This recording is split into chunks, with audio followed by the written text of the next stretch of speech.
It's a part of American history that was almost forgotten. When farm labor leaders went on strike in California in the 1960s against the backdrop of the civil rights movement, one group played a pivotal role in the worker and immigrant rights. I never knew this history growing up.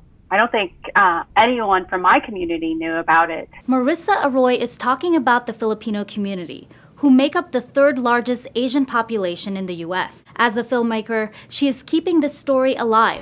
In the 20s and 30s, over 100,000 Filipino men flocked to America seeking new opportunities. They became migrant workers and followed the crop cycles all over the West Coast. Larry Itliong and the Filipino Manongs, which means elder, began the Delano Grape Strike to protest the unjust wages and poor working conditions of farmers. I'm going to be very frank with you. I have all kinds of guts, you know. I'm not scared of nobody. And I'm a son of a bitch in terms of fighting for the rights of Filipinos in this country. Farm owners often pitted Filipino workers against Mexican workers in an attempt to sabotage the protests. Despite those attempts, the biggest protest, the Delano Grape Strike, was built on the partnership between the two groups. On September 8, 1965, Filipino farmers led by Larry Itliong protested unfair wages and working conditions. Cesar Chavez, who led the Mexican farmers, wanted to wait 2 or 3 years before they protested. But Itliong told Chavez they couldn't wait. The Manongs were getting old. Where are your brothers and sisters over here? Come on! Come on out! Itliong asked him to join forces, and together they founded United Farm Workers, or UFW. The work he did was significant enough to get us a union. You know, at a time when I think for the most part Filipinos didn't really speak up. The strike lasted 5 years and gained national and international support.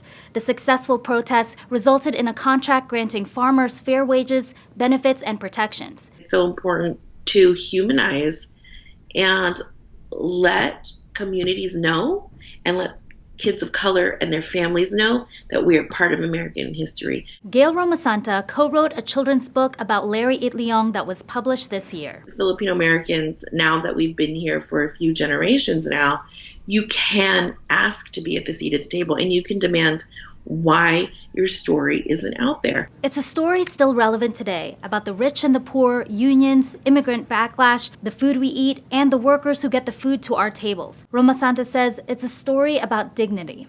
And when you start looking at support systems for our communities, and for our marginalized communities, for those who don't necessarily speak out or ask for a seat at the table, this story is for you because it asks you to do more. You can do more. Itliong and the Manongs are remembered beyond Filipino American History Month. In 2013, California rewrote their history textbooks to include Filipino Americans in the farm worker movement. There is a school named after Itliong and another Manong, Filipino labor leader Philip Veracruz. And the Golden State now recognizes October 25th as Larry Itliong Day.